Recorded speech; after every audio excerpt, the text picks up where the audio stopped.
From the New York Times, I'm Michael Barbaro. This is The Daily.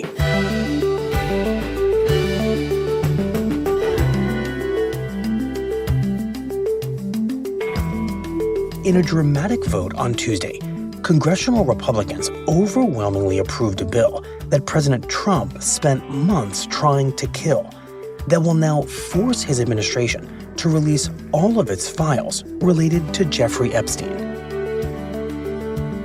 Today, the story of how a rebellion started by a handful of Republican lawmakers became a party-wide mutiny against the president and a defining moment of his second term.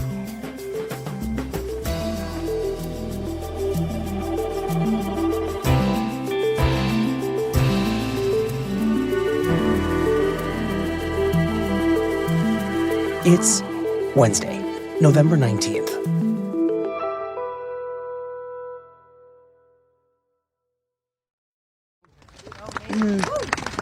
Oh, good morning. It's a little chilly coming from Florida. Not used to it. I know everybody sees us today as grown adults, but we are fighting for the children that were abandoned and left behind. This is who you're fighting for. This is who Congress is fighting for. This is who the House of Representatives are fighting for. I want to kick this off right, and I want to address... I was a child. I was in ninth grade. I was hopeful for life. I was only 14 when I first encountered Jeffrey Epstein, and my daughter is now almost at that age. At 14, what we endured was real. The truth has been buried in sealed files and hidden records for far too long. The Epstein files transparent. Alone, yes, we are afraid. But together, we are feared.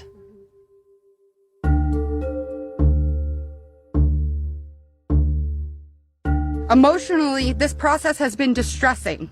First, the administration said it would release everything. Then it fought to release nothing. Let me be clear. This is not a hoax. I beg you, President Trump, please stop making this political. It is not about you, President Trump. I voted for you, but your behavior on this issue has been a national embarrassment. Because survivors spoke up, because of their courage, the truth is finally going to come out. And I also want to thank the courage of two of my colleagues in particular. Both of them have suffered, as you know, extraordinary political consequences for what they did. And I want to hand it over to my colleague, Representative Thomas Massie.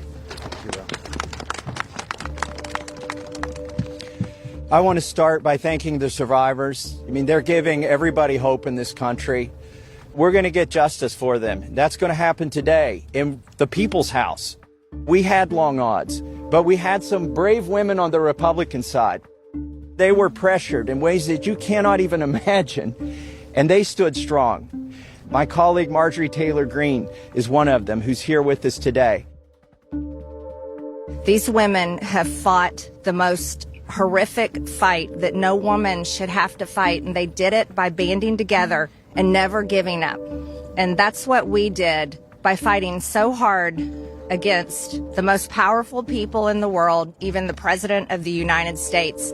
And he called me a traitor for standing with these women. I wasn't a Johnny-come-lately to the MAGA train. And I'll tell you right now, watching this actually turn into a fight has ripped MAGA apart.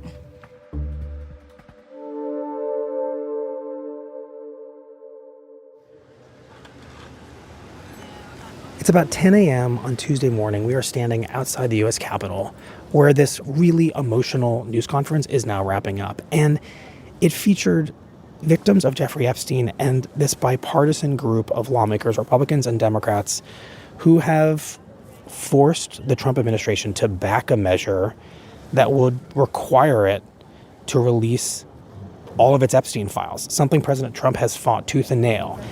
So we're now going to go inside the Capitol to talk to our colleague Anni Karni about how these lawmakers persuaded President Trump into reversing himself and backing this measure to release the Epstein files. And then we're going to watch as this bill, in a couple hours, we think, gets passed perhaps unanimously. And Annie should be back here. Hello. Hello. Welcome to our humble abode. It is about as humble as it gets. This is our very exclusive closet that we get to sit in every day. Well, thank you for making some space at your little closet here for us and for making time for us in general today. Of course. So, Annie, just to start, this has been an extraordinary few days at the Capitol that brings us to Tuesday's vote. And I'd argue that this vote feels like a major moment, not just in the Epstein story, whose victims have pleaded for it, but for the entire second-term presidency of Donald Trump because of how ferociously he fought this vote ever happening at every turn and with every available tool until suddenly he gave up, which he very, very rarely does in a political fight. So tell us the story of how, over the past few days, President Trump concluded that he had to give up the fight here. I think where the most recent chapter of this starts is when the government shutdown ends and Mike Johnson, the Speaker of the House, is forced finally to swear in this Democrat from Arizona, Adelita Grijalva, who won a special election a few months ago, and he was slow rolling her swearing in, and that was going to provide the 218th vote on this petition. Right, the petition, which we should just say as a reminder, harkens back like months. Yes, months ago, Thomas Massie, a Republican, and Ro Khanna, a Democrat, paired together to start this discharge petition. Discharge petitions are just something that any member can do. You have to get 218 signatures, and if you do... Not nothing. No, it's hard. It's hard to get these things off the ground because that requires bipartisan support. If you do, you can circumvent leadership and force them to bring a bill to the floor that they don't want to bring to the floor. Right. So they started this months ago. When they first rolled it out, dozens of Republicans were saying they were going to sign on. Mm-hmm. When it became clear that Trump was opposed to this, that support drained away. And there were only 4 Republicans left.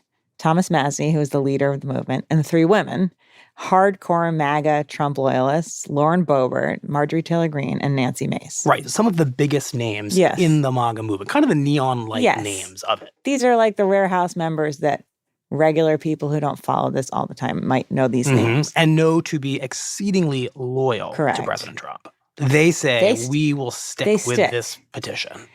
That was immediately sort of interesting that it was just the women who were holding strong. And, you know, a few of these women have talked a lot about their own experience with abuse and assault.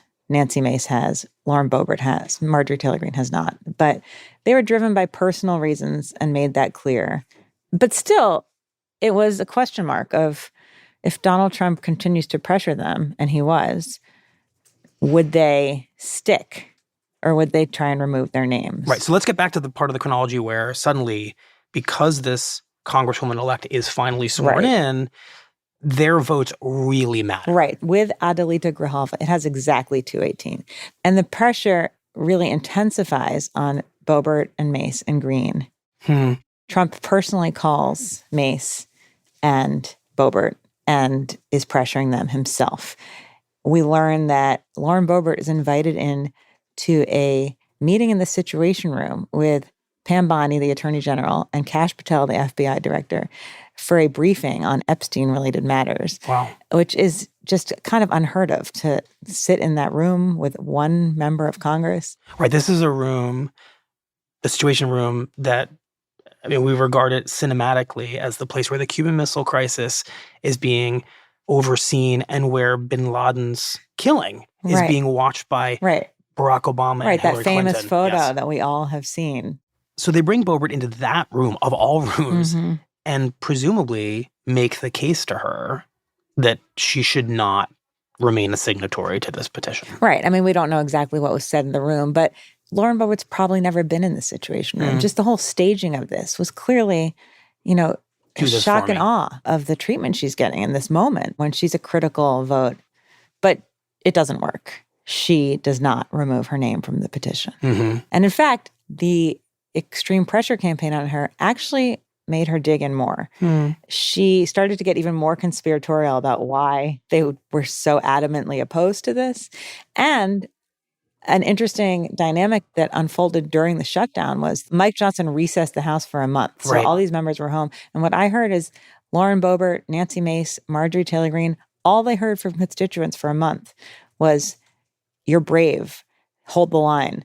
Stay strong. We're with you on this." None of the feedback they got from voters was that there was any repercussions for going against Trump on this issue. Right. It starts to feel like the truest expression of MAGAism to these leaders of MAGA is to back this measure. Correct. Is to give supporters of this movement the transparency they Yes. want when it comes to Jeffrey I Epstein. think they become incredibly passionate and feel like they cannot move. So these 4 House Republicans are digging in. They're back from their districts. They are determined to stick with this discharge petition.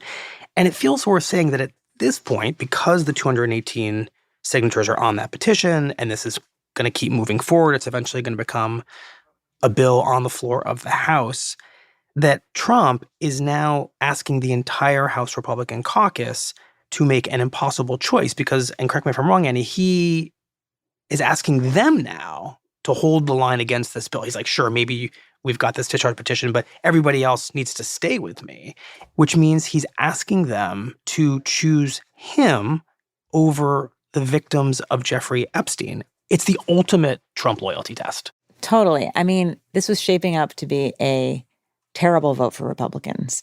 Not only choosing between Trump and the victims themselves, but Trump and their own voters who have been demanding this release.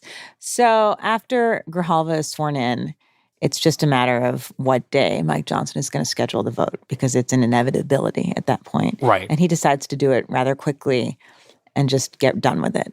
So Speaker Johnson says he's going to schedule the vote for early this week. And it becomes clear internally in the conference that many Republicans are going to vote for it. So when it comes to this impossible choice, many House Republicans are going to be choosing against the president. Correct. So they start telling the president this. Members themselves are talking to him. And over the last weekend, he was in Florida, and he's hearing that there are going to be many defections and that the vote is inevitable at this point. And he realizes he is going to lose. Mm-hmm. And he does not like to lose. Mm-hmm. Another thing that he heard from members was that the more he was fighting, the more it looked like he was trying to cover something up. So on the flight back from Florida on Sunday night on Air Force One, he drafts this Truth Social post doing a 180 and telling House Republicans to vote for the release. This was great news for House Republicans who were saved from this awful choice. And we immediately saw even the most hard-right Republicans who had said they are a hard no, that it's a Democratic hoax, they would never vote for this, suddenly say like, yeah, of course I'm voting for it. Trump told me to. Literally. That's what Troy Nels from Texas told me last night. Yeah, Trump said to vote for it, so now I'm for it. So once Trump reverses himself and backs this bill, everyone has permission in the Republican Party to back it, and it sounds like almost all of them are backing it. Yes, it's expected to be a unanimous or near unanimous vote to release the files. No one wants to be on record saying they don't support transparency on the Epstein issue. And Even Trump, if just hours before they were. correct. And Trump goes even further. In the Oval Office on Monday, he says that if it passes the Senate and comes to his desk, he'll sign it into law. Just a reality check here is that if he really wanted to compel the Justice Department to release these files, he actually doesn't need Congress to tell him to do so. He could just do that, and he hasn't done it. So there are still questions on what will a release really look like, what will actually be released. But for now, it's just a total change of tune. So in summary, what really happened here over the past week or so is that a mutiny that was started by these 4 House Republicans became kind of a movement against Trump that forced him to recognize that this time Congressional Republicans were going to be the ones calling the shots. And in that sense, it does kind of feel like a real ground-shifting moment, a real before and after It does. moment in this administration. It does. It feels like it is indicative of a splintering that's happening in the movement that we're seeing on multiple fronts in this moment. A realization that the base and Trump are not totally aligned. And I just think enough cannot be said about the fact that 4 hard right Republicans stood up to Trump in a way that we have not seen any moderate or center-leaning Republican do in 10 years. Right. And they break with him on something incredibly important to him. I mean, the story of this Congress until today has been that they have willingly ceded all of their power to the executive branch. And today is likely to be the first time that we see Congress dictating the terms of engagement and Donald Trump having to cave. Anni, thank you very much. Thank you. After the break, a conversation with one of the 4 House Republicans who forced the president to cave. We'll be right back. So a couple of minutes ago, I texted Congressman Massie and said, "You don't know me, but I would really like to talk to you about your role in all of this." And I invoked our colleague, Katie Edmondson, a Times congressional reporter who knows the congressman and has his respect. And he just texted back and said, "Can you meet at Cannon Rotunda in the next 15 minutes? And so we're now walking underground from the Capitol to the Cannon office building to talk to Congressman Massie about his role in this very big vote. Do you guys know what floor the Cannon Rotunda is on? 2. No, it's 3. It's 3. 4-3. Going up. Next year. This is y'all. Thank you. Thank you. Have a good one. You too. Okay, Cannon Rotunda. And Congressman Massie. Probably. I gotta go write a speech at some point. Okay. Give me a second. Look. Is that a national debt clock on your Yes, shirt? it is. But please, my eyes are up here. Yes. Okay. Congressman Massie, thank you for making time for us. I know it's a huge and important day for you. This all very much feels like you're doing what's happening today, along with Congressman Ro Khanna. You're kind of singularly responsible for getting this all started. I guess I just want to start by asking you, how does it feel to have originated this all? Well, a lot of people... And be where we are. A lot of people said in the beginning this was a quixotic effort that was doomed to fail. And most discharge petitions do fail. But here we are. The vote's going to happen today. And they can't do anything to stop it. You had to fight, if you'll forgive me, like hell to get to this point. The president has basically politically disowned you. He's backed somebody back in your district in Kentucky who may or may not end up running, but he's disendorsed you. And he's trying to get you out of the House of Representatives. How do you explain why the president would oppose what you have described as essentially a Transparency Act, an act of justice for young victims of sexual abuse by Jeffrey Epstein? Like, have you ever really settled in your mind why he opposes it?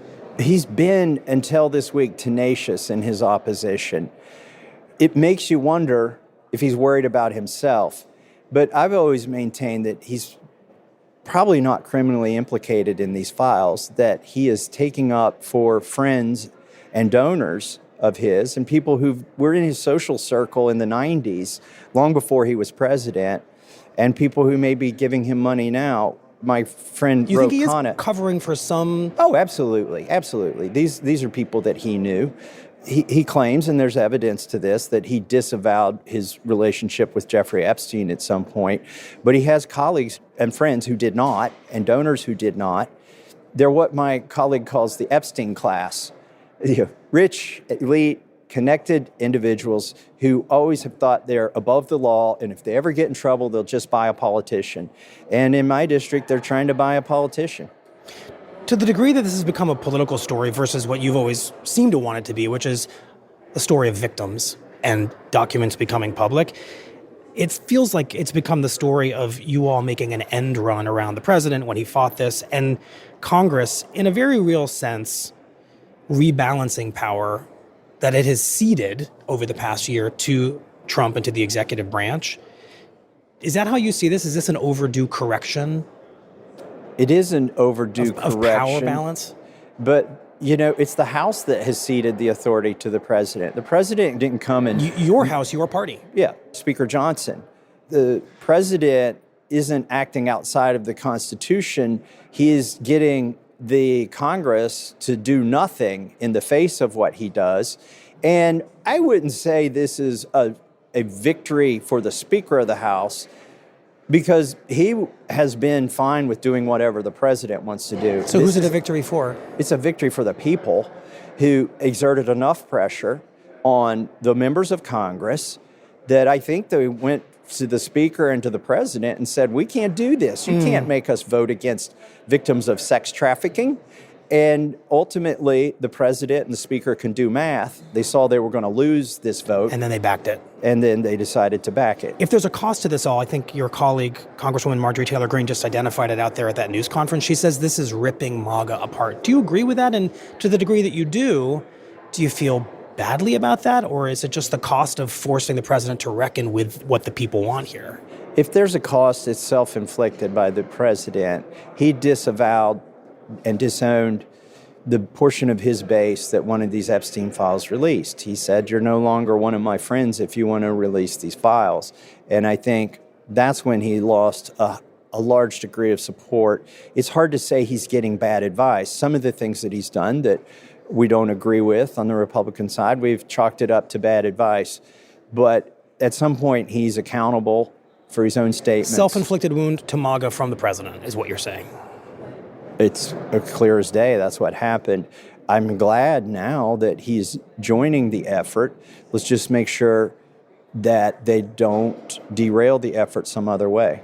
You said something a couple days ago to your colleagues who remained pretty frightened about voting for this bill before the president reversed course, looked at the math and said, I got to get behind this.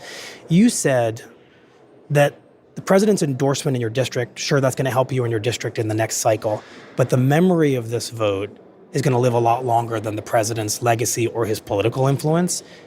What did you mean by that? Well, the president's giving out presidential endorsements to Republicans like Pez Candy over there at the White House. But the deal is that you'll always vote with him. And so he set them up in a situation where they were all going to take their endorsement and then walk the plank politically. On Epstein. On Epstein, put themselves at odds with their own constituents. And so ultimately, I think he realized he'd given them a bad choice, one that frankly could cost us the midterms and could really diminish the party. Ultimately, I think it was a political calculation that he made, and he released them from their obligation to walk the plank. But you're also telling fellow Republicans not to be afraid of saying when he strays. Absolutely. Nobody should be afraid. I wish there had been more than 3 Republicans who joined me, but maybe we've got a message here today from the rest of my colleagues, which is when you're on the right side, when you're on the side of the people, especially when you're on the side of the president's base, then you can take that position and keep the president honest. Maybe he'll come around. You are what I like to call the tallest tree in the forest right now. It's a short forest. And when Donald Trump sees a really tall tree in the forest sometimes, he wants to knock it down. And he's been very successful at it. Is that a worry you have? I'm not worried about it. I mean, there's already been $2 million spent in my primary, and it's not until May. I've got the support of the people in my district. But even if I lost, I'd rather lose and do the right thing up here than make the kind of trade-offs that you make when you're scared and that he to wanted stay you to elected. Yeah, and that vast majority of my colleagues have been making. Well, Congressman, thank you. Thank you. Appreciate your time. All right.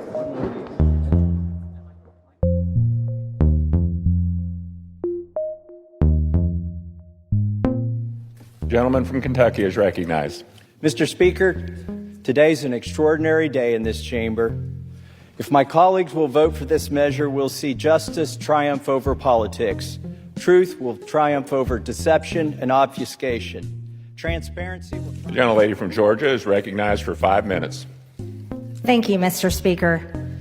I proudly rise today in a bipartisan effort to release the Epstein files finally after 5 Mr. Speaker, I move to suspend the rules and pass H.R. 4405. The clerk will report the title of the bill. H.R. 4405, a bill to require the Attorney General to release all documents and records in possession of the Department of Justice relating to Jeffrey Epstein and for other purposes. On this vote, the yeas are 427, the nays are 1. 2/3 being in the affirmative, the rules are suspended, the bill is passed, and without objection, the motion to reconsider is laid on the table.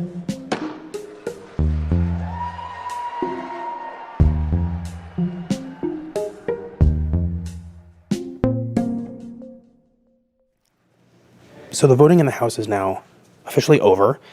The measure, what's being called around here the Epstein Transparency Act, has officially passed 427-1. It was almost unanimous in the end.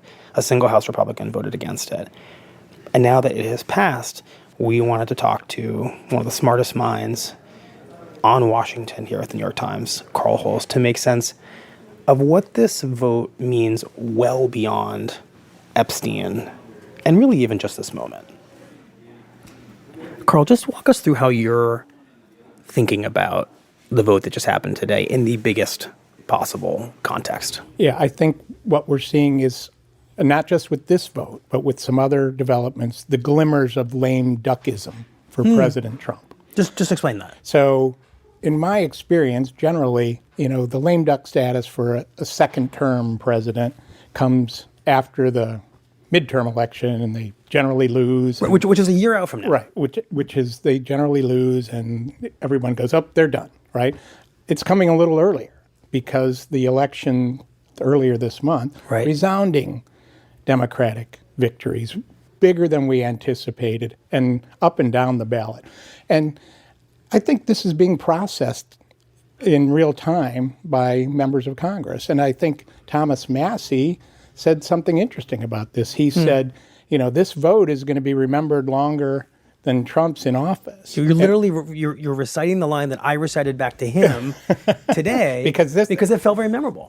That is a very incisive comment that he made. And it's not just this vote. There's some other things we're seeing. Trump was really determined to get the Senate to back off on the filibuster. During the shutdown. And they didn't. They held firm because guess what? They need that filibuster beyond President Trump's tenure.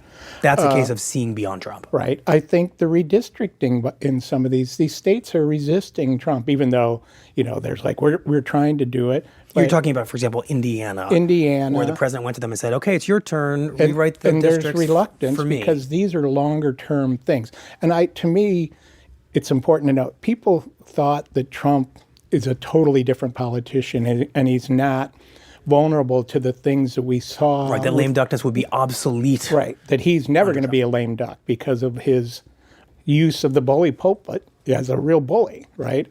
I think, this is just the beginnings, and Trump is still a real powerhouse, especially among Republicans. But I do think there's real cracks in this coalition. And once the cracks of lame duckery, whatever we want to call it, lame duckism, start to show, I wonder how much it can't be papered over and people want to start poking their hole in it and testing it, and it just kind of creates an opening that has to be exploited. Yeah, I think it's just the nature of politics, right? There's no stronger emotion in politics than self-preservation for most of these guys, right? They're going to do what it takes to preserve themselves. And if they see that Trump is weakening, they're going to make the moves they think are going to help themselves. And it's true, Trump is not going to be around forever.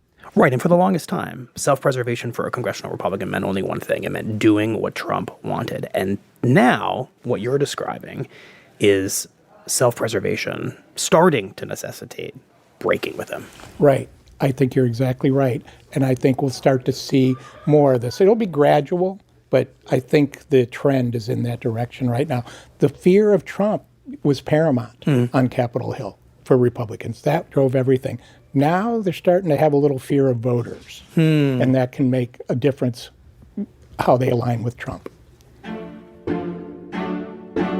Well, Carl, as ever, thank you very much. Thanks for coming on site. Again. Yeah, I like it. I think the verisimilitude is good.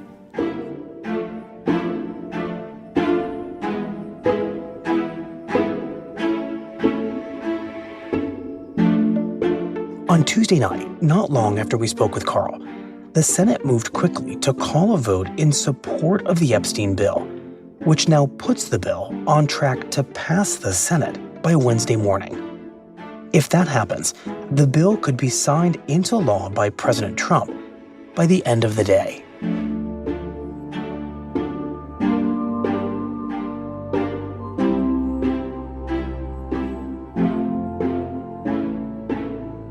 We'll be right back.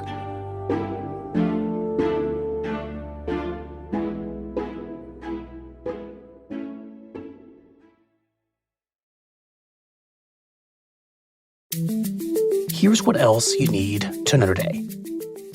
During a meeting in the Oval Office on Tuesday, President Trump offered the Crown Prince of Saudi Arabia, Mohammed bin Salman, lavish praise and dismissed a report from U.S. intelligence officials who found that bin Salman was responsible for the murder of a journalist from the Washington Post, Jamal Khashoggi. Your Royal Highness, the U.S. intelligence concluded that you orchestrated the brutal murder of a journalist. 9/11 families are furious that you are here in the Oval Office. Why should Americans trust you? Who are you with? And the same to you, Mr. President. Now, who are you with? I'm with ABC News, sir. You're with who? ABC News, sir. Fake news. ABC fake news. One of the worst. Before bin Salman could answer a question about the murder from a reporter, Trump interjected and defended the Crown Prince. You're mentioning somebody that was extremely controversial.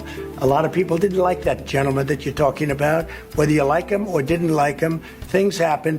But he knew nothing about it, and we can leave it at that. You don't have to embarrass our guest by asking a question like that. And in a major blow to President Trump's efforts to redistrict his way to victory in the midterm elections, a federal judge has blocked Texas's newly redrawn congressional map from going into effect. Over the summer, at Trump's direction, Texas Republicans had redrawn their maps to create up to 5 new Republican-leaning seats. But 2 federal judges, including one appointed by Trump, found that the new maps were unconstitutional. Texas Governor Greg Abbott said he plans to appeal the ruling to the Supreme Court. Today's episode was produced by Anna Foley, Mary Wilson, and Michael Simon Johnson. It was edited by Rachel Quester and Rob Zivko. Contains music by Marian Lozano, Pat McCusker, and Dan Powell, and was engineered by Alyssa Moxley. Special thanks to Julie Davis, Megan Minero, Robert Jimison, and Edward Isaac Dover.